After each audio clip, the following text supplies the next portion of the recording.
Watch. Morning, Yusek. Ma'am, baka gusto lang pong i-clarify ng Malacanang kung totoo or hindi po ito. Kasi may mga lumabas po sa social media yesterday. Ang sinasabi po ay yung latest message daw po ni Pangulong Marcos ay ayaw niya ng impeachment ni VP Sara at inutusan ng gabinete na atupagin ang serbisyo. Bato-bato sa langit, ang tamaan ay huwag magalit. Ng inyong mga katanungan. First question po, Raquel Bayan, Radyo Pilipinas. Yusek, good morning po. Doon po sa initial na pagbiyahe ng MV Mamalakaya, ilang mangingisda po kaya yung napagbilhan natin and how much po kaya yung naging buying price natin doon sa mga isda?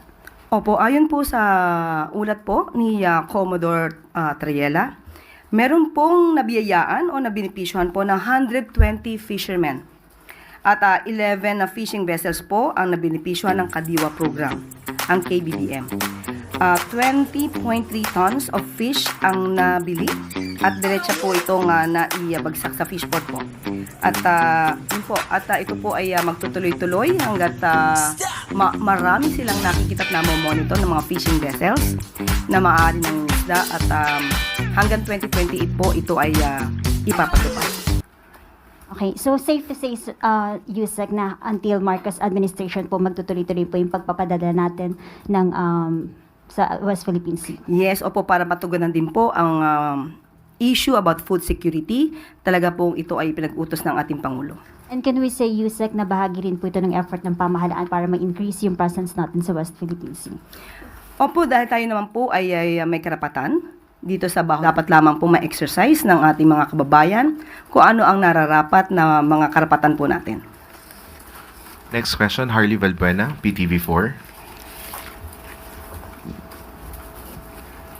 Hi, good morning, Yusek. Ma'am, still in line with the food security, doon po sa 20 pesos rice, do we have a timeline as to when we can make the benteng bigas meron na available for all? And then, may we also know the criteria in choosing the priority areas kung saan po natin dadalhin yung 20 pesos rice? Sa ngayon po, ang sa Kadiwa centers, vulnerable sectors po ang makikinabang pansamantala hanggang December 2025. Sa LGUs po, kung ano man po ang kanilang magiging guidelines, maaari po ito maging rice for all. Depende na po yan kung ano po ang magiging panuntunan ng LGU na siyang makikipag-cooperate po sa programang ito. Pero ang plano po sa susunod na taon po ay magkaroon po ng budget para maibigay po ang 20 pesos na bigas kada kilo sa lahat. Yan po ang plano, depende pa po sa budget. Pero ipagdasal po natin na makaya po ito ng ating Pangulo at ng administrasyon para po ito sa taong bayan.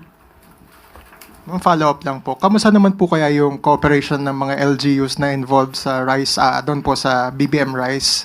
Since magkakaroon din po yata tayo ng transition ng leadership doon sa ilang LGUs since tapos po yung elections. Of course, magdadasal po natin na makipag-cooperate ang mas nakakaraming local government units sa abot ng kanilang makakaya. Pero pansamantala ay aalamin natin dahil nga may mga bagong pinuno na nahalal at titignan po natin kung hanggang saan sila pwedeng makipag-cooperate sa programang ito ng ating Pangulo. Next question, Maricel Halili, TV5. Magandang umaga, Yusek. Yusek, about the issuance of arrest warrant against former presidential spokesperson Attorney Harry Roque. Ang sabi po niya kahapon, malinaw that he is a victim of political persecution by the Marcos government because he is an ally of the Dutertes. Your comment on that, Yusek? Yan po naman talaga ang kanyang magiging naratibo, kanyang depensa. Pero hindi po niya sinasagot ng mabuti kung nasaan nga ba yung mga dokumentong kanyang ipinangako sa House of Representatives at that time na nagkaroon po ng hearing sa Quadcom. Hindi po niya natutugunan yon at kung ano man yung mga sinasabing di umano hidden wealth niya ay hindi pa rin niya po natutugunan. So paano po kayo magkakaroon ng political persecution? At tandaan po natin, korte mismo ang nag-issue ng valid warrant of arrest patungkol po sa kaso ng qualified human trafficking. At hindi lamang po yan.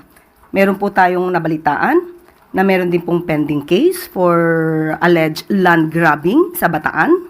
At ito po ay di umano'y nakapending sa Ombudsman since 2023 So, siguro dapat din po natin malaman ang detalye dito at ang katotohanan tungkol sa akusasyon ng mga 77 farmers patungkol sa di umanong land grabbing na ginawa ni Atty. Harry Roque.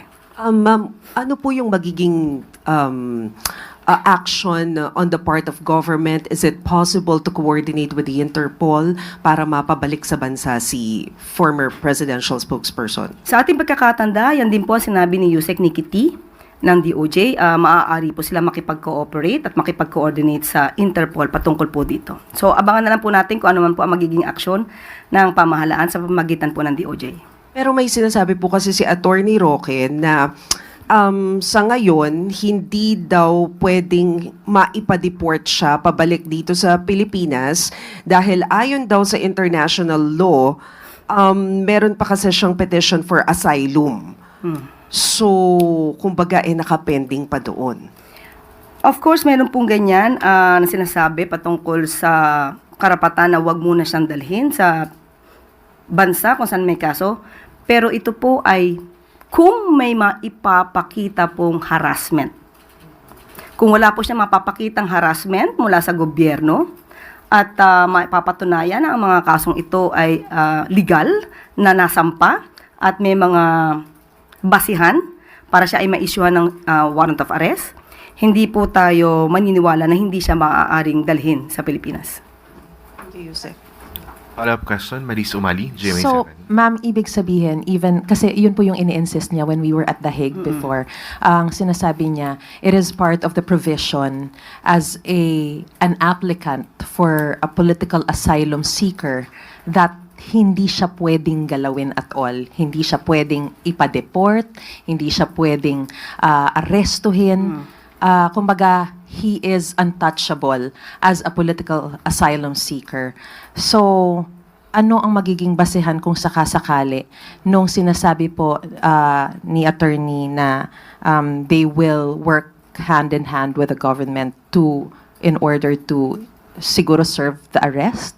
Siya po ang nagsampa ng kanyang petition for asylum.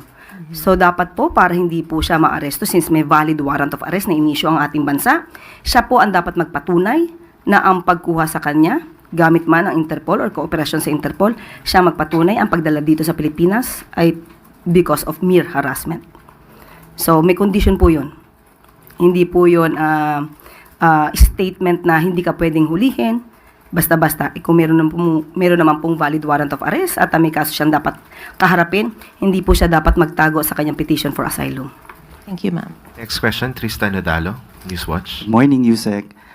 Ma'am, baka gusto lang pong i-clarify ng Malacanang kung totoo or hindi po ito. Kasi may mga lumabas po sa social media yesterday. Ang sinasabi po ay yung latest message daw po ni Pangulong Marcos ay ayaw niya ng impeachment ni VP Sara at inutusan ng gabinete na atupagin ang serbisyo. Can Malacanang verify kung totoo po itong lumabas na mga mensaheng ganito? Ang mabe-verify ko po sa inyo, totoo pong pinag-utos ng Pangulo na dapat asakusuhin po namin ang trabaho. Dapat madaliin po ang pag-i-implement ng mga proyekto na nais niya para sa taong bayan. Pero pagdating po sa impeachment, yan po ay nasa kamay na po ng Senado, nasa kamay na rin po ito ng mga prosecutors. So, hayaan na lang po natin yung prosesong dumaloy ng normal. Thank you po.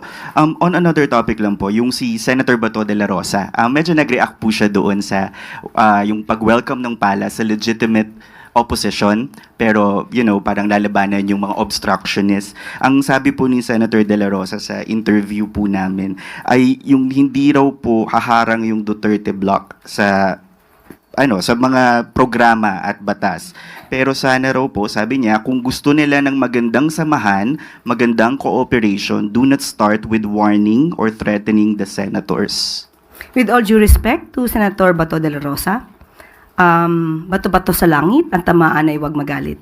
Unang-una po, wala tayong pinangangalanan kung sino man. Ito po ay pangkalahatan.